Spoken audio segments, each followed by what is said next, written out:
Imagine that, black and white keys working together to produce harmony. Imagine that. Imagine if we understood the power of all diversities working together to produce harmony in this world. I recall as a young boy being asked on one occasion, "Don't you hate white people?" My response was, "No." "Why not?" they asked. My answer was, "Because I don't know any." At that point in my life, I'd attended all black schools, lived in an all black neighborhood, went to an all black church. I had no experience with any person outside of my race. The first experience I recall was a very meaningful experience. I met a young man at the Fontainebleau Hotel. I was there for an event representing my school.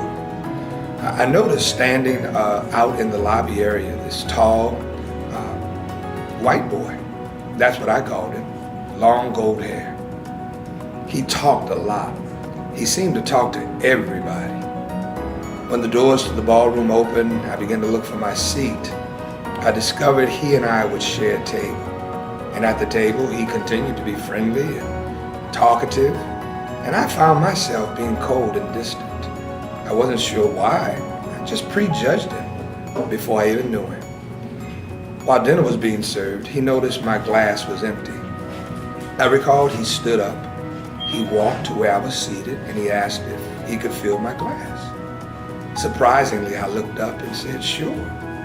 And I watched as he walked toward the drink table. I watched as he took tongs and put ice in the glass. I watched as he carefully poured me a glass of 7-Up.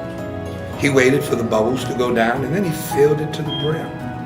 He brought the glass back and he said, "If you need anything else, just let me know." That day at the table, my cold, hard exterior was broken by the kindness of a stranger.